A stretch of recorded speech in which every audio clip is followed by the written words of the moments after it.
السلام علیکم ناظرین، آج کی ہماری ویڈیو ایموشنل ڈرامہ سے بھرپور ہے جن کو دیکھ کر آپ خود پر قابو نہیں رکھ پائیں گے۔ ان ڈراماز کی ایموشنل سٹوری نے ہنستے ہووں کو رلا دیا۔ یہ ڈراماز پاکستانی نہیں، انٹرنیشنل ڈراماز بھی ہیں۔ تو آج ہمارے چینل پر یہ زبردست ویڈیو دیکھنے سے پہلے ہمیں کر دیں سبسکرائب اور بیل کے آئیکن کو بھی کلک کر دیں تاکہ آپ کو ہماری ویڈیوز کے نوٹیفیکیشنز بر وقت ملتے رہیں۔ نمبر 10 پر ہم بات کریں گے ڈرامہ سیریل پھانس کی۔ پھانس ایک زبردست ایموشنل ڈرامہ تھا۔ آج کل پاکستان میں اس جیسے ڈراماز کے بارے میں کافی زیادہ ہائپ بھی بن رہی ہے، ان کا رجحان بھی بڑھ رہا ہے، پر ان ڈراماز میں ان ایشوز پر بھی کوئی بات نہیں کرتا۔ پھانس بڑا پاورفل ڈرامہ تھا۔ اس ڈرامہ سیریل میں خاتون پر ہونے والے سیکشل ابیوز کے موضوع کو کور کیا گیا ہے۔ اسے ایک تھرلر ڈرامہ بھی کہا جا سکتا ہے۔ ڈرامے کا مین رول شہزاد شیخ ہیں جو ایک ولن نما معذور شخص کا رول کر رہے ہیں۔ پھانس میں ساحل کا کیریکٹر کرنا اتنا آسان نہیں تھا۔ شہزاد نے اس کیریکٹر کو کرنے سے پہلے بہت زیادہ ریسرچ کی۔ ہالی ووڈ بالی ووڈ میں اس طرح کے کیریکٹر جو لوگ کر چکے ہیں ان کو دیکھا اور سمجھا۔ شہزاد شیخ کہتے ہیں کہ اس کے باوجود جس دن شوٹ پر گیا بہت زیادہ نروس تھا۔ ڈائریکٹر نے شوٹ سے پہلے پوچھا تیاری ہے تو کہا کہ ابھی کچھ نہیں پتا کیا کرنے والا ہوں۔ شہزاد شیخ کے مطابق میں نے ڈائریکٹر سے کہا مجھے 3 دن دیے جائیں، شوٹنگ کے دوران وہ دیکھیں گے کہ میں کیا کر رہا ہوں۔ انہوں نے میری بات سمجھی، پھر میری ایکٹنگ دیکھ کر مجھے شاباش دی اور کہا جیسا میں نے کیریکٹر کو سوچا تھا تم ویسا ہی کر رہے ہو۔ شہزاد شیخ سے پوچھا گیا کہ انہوں نے اس کیریکٹر کے لیے یس کیوں کیا تو انہوں نے کہا کہ جب ڈائریکٹر صاحب نے کہانی سنائی تو انہیں لگا کہ یہ کیریکٹر ڈیفرنٹ ہے اور چیلنجنگ بھی، سو انہوں نے ہاں کر دی۔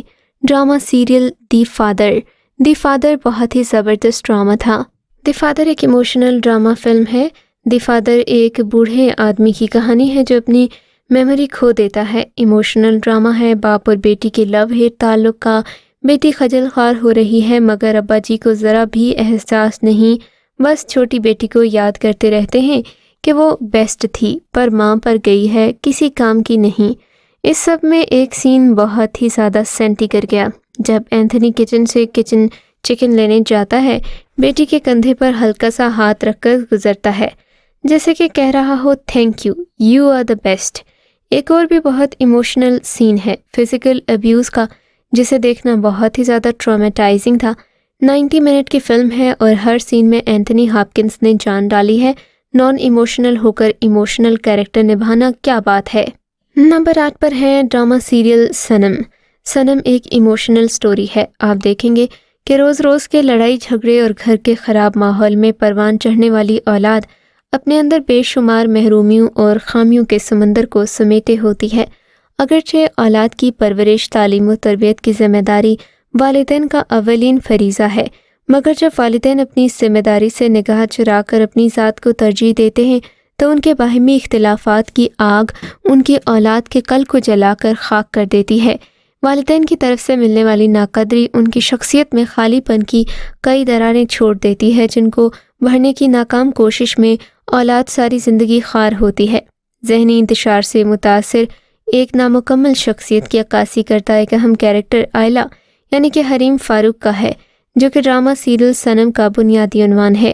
ڈرامے کا مضمون سوسائٹی میں بڑھتا ہوا طلاق کا رجحان اور اس سے متاثر بچوں کی ذہنی کیفیت کی عکاسی کرتا ہے۔ نمبر 7 پر ہے لاک ڈاؤن ایموشنل کہانی ہے۔ ڈیجیٹل پلیٹ فارمز کے لیے پہلی فلم جس کے مرکزی کرداروں میں حال ہی میں دانیال راحیل کے ساتھ شادی کے بندھن میں بندھنے والی اداکارہ فریال محمود اور مرزا گوہر رشید شامل ہیں۔ فلم کی کہانی سعودی عرب میں مقیم عابدہ احمد نے تحریر کی جو اس سے پہلے ٹی وی کے لیے بہت سارے ڈراماز لکھ چکی ہیں۔ سما ڈیجیٹل سے بات کرتے ہوئے عابدہ کا کہنا تھا کہ یہ ایسٹرن پس منظر میں لکھی گئی ایموشنل لو سٹوری ہے جس میں بتانے کی کوشش کی گئی کہ ان حالات میں ایک عام آدمی کیسے زندہ رہا ہے۔ اس کے کردار اور مکالمے ایک دوسرے کے ساتھ ایسے جڑے ہیں کہ دیکھنے والے ان کے ساتھ ہنسیں گے اور جب یہ روئیں گے تو فلم بین بھی روئیں گے۔ لاک ڈاؤن کو ڈیجیٹل پلیٹ فارم کے لیے بنایا جا رہا ہے جسے نیٹ فلکس یا ایمیزون پر دیکھا جائے گا۔ نمبر 6 کہیں دیپ چلے ایک ایموشنل سیریل سٹوری ہے۔ کہیں دیپ چلے میں علی عباس فہم کا کیریکٹر کر رہے ہیں جسے مداحوں کی جانب سے بھرپور پذیرائی ملی۔ ڈرامے کے مرکزی کردار نیلم منیر کے بھائی کا کیریکٹر نبھا رہے ہیں جس میں وہ اپنی بہن سے بے حد پیار کرتے ہیں۔ اسے ہمیشہ خوش دیکھنا چاہتے ہیں۔ گزشتہ قسط میں گولی لگنے کی وجہ سے ان کی موت واقع ہو جاتی ہے۔ یہاں پر ڈرامے میں فہم کے کیریکٹر کا خاتمہ ہو جاتا ہے۔ فہم کیریکٹر کی موت نے مداحوں کو رلا دیا۔ مداح بہت زیادہ دکھی ہو گئے۔ انہوں نے دکھ کا اظہار سوشل میڈیا پر بھی کیا۔ اس ڈرامے میں خوبصورت لڑکی ردا کی سٹوری کو دکھایا گیا جو 3 بھائیوں کی لاڈلی ہوتی ہے۔ ماں کی آنکھ کا تارا ہے، تاہم اس کی خوش قسمتی اور معصومیت کی وجہ سے اس کی بھابھی اسے حسد اور نفرت کا نشانہ بناتی ہے۔ اس حسد کی بنا پر ردا کو ہر قوت دکھ تکلیف میں مبتلا دیکھنا چاہتی ہے۔ دکھ تکلیف میں پہنچانے کا کوئی موقع ضائع نہیں کرتی، معاملات کو اس کے شوہر کے کانوں میں ڈالتی ہے اور ان کے درمیان شک پیدا کرتی ہے۔ نمبر 5، ہم سفر۔ ہم سفر ایک ایموشنل ڈرامہ ہے۔ ہم سفر کو کسی نے دیکھا نہیں، ایسا ہو نہیں سکتا۔ آپ بھی جانتے ہوں گے کہ ہم سفر ایک ایسا ڈرامہ ہے جسے عربی میں بھی ڈب کیا گیا ہے، لیکن پھر بھی اس ڈرامے کی پاپولیرٹی اتنی زیادہ ہے کہ 10 سال بعد بھی لوگ اسے دیکھنا پسند کرتے ہیں۔ ڈرامے میں ہیروئن کا رول کیا ماہرہ خان نے، جبکہ ہیرو کا رول کیا ہے فواد خان نے۔ ڈرامے کی کہانی خرد نامی لڑکی کے گرد گھومتی ہے۔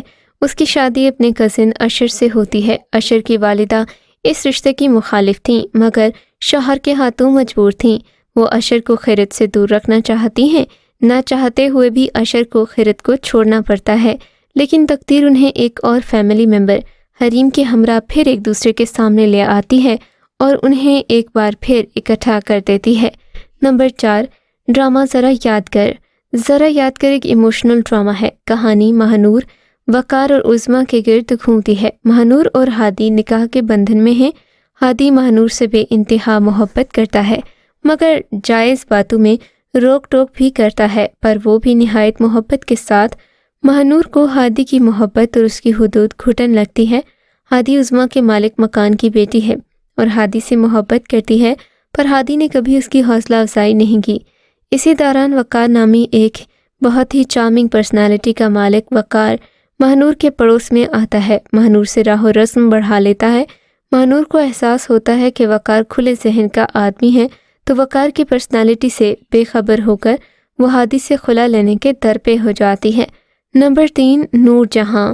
نور جہاں ایک ایموشنل سٹوری ہے۔ نور جہاں کہانی بولی بھالی لڑکی کے ادھورے خوابوں اور محرومیوں کی، جسے زندگی کے اتار چڑھاؤ میں محبت سے محرومی کا دکھ بھی جھیلنا ہے۔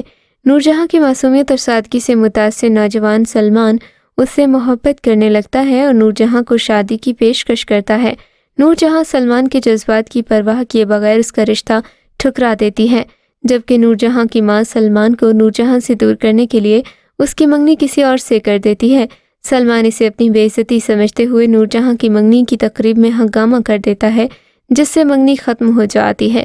بعد میں نور جہاں کی شادی ایک بہت ہی ڈرائی، خشک، بورنگ ظہیر سے کر دی جاتی ہے۔ شادی کو کچھ وقت گزرا تھا، سلمان ایک بار پھر نور جہاں کی زندگی میں آ جاتا ہے۔ نمبر 2، آگر۔ آگر ایک ایموشنل سٹوری ہے۔ ڈرامے کی سب سے بڑی خوبی یہی ہے کہ کوئی کسی حوالے سے دھوکے باز نہیں، سب نیچرل اور کلچر کے ہاتھوں مجبور ہیں، لیکن زندگی کے حوالے سے پازیٹیو رہنا اتنا آسان نہیں ہوتا۔ اس ڈرامہ سیریل میں آپ ملیں گے اینی نامی کیریکٹر سے، جس کے باپ کی موت کے بعد پڑھ لکھ کر گھر کو سنبھالا، چھوٹے بہن بھائیوں کو پڑھایا، خود ترقی کرتے کرتے ٹیچر سے ایک اسکول پرنسپل کے عہدے تک پہنچی۔ ایک سیلف میڈ عورت جب اپنے والدین گھر کی ذمہ داری سنبھالتی ہے تو اس کی اپنی زندگی اور اپنے گھر کو سنبھالنے کا موقع گزر جاتا ہے، کیونکہ اس معاشرے نے عمر کی ایک خاص حد کا تعین کر کے اس میں انسانی سوچ کو برف کی طرح جما دیا ہے۔ انسان نسل در نسل اس میں سے نکل نہیں پا رہا۔ نمبر 1، میرے پاس تم ہو۔ میرے پاس تم ہو کی مقبولیت کا اندازہ تو آپ کو ہو ہی چکا ہوگا۔ میرے پاس تم ہو بہت ہی زیادہ پاپولر ڈرامہ تھا، جس کا ایک سین یوٹیوب پر بہت ہی زیادہ پاپولر ہوا اور اس سینز کو لاکھوں مرتبہ دیکھا گیا۔ خاص کر کے اس ڈرامے کے کچھ ڈائلاگز ایسے تھے جو لوگوں نے کاپی بھی کیے، کچھ ڈائلاگز پر ہوئی بے پناہ تنقید اور کچھ ڈراماز نے لوگوں کو کر دیا مشتعل۔ خاص کر کے فیمنسٹ گروپ آف خواتین کو یہ ڈرامہ کچھ خاص پسند نہیں آیا۔ انہوں نے کہا کہ خلیل الرحمن قمر کو اس طرح سے عورتوں کی بے عزتی نہیں کرنی چاہیے تھی، مگر پھر بھی اگر آپ کو ایسا لگتا ہے تو ہمیں کامنٹ سیکشن میں ضرور بتائیے گا اور اپنی رائے کا اظہار بھی کیجیے گا۔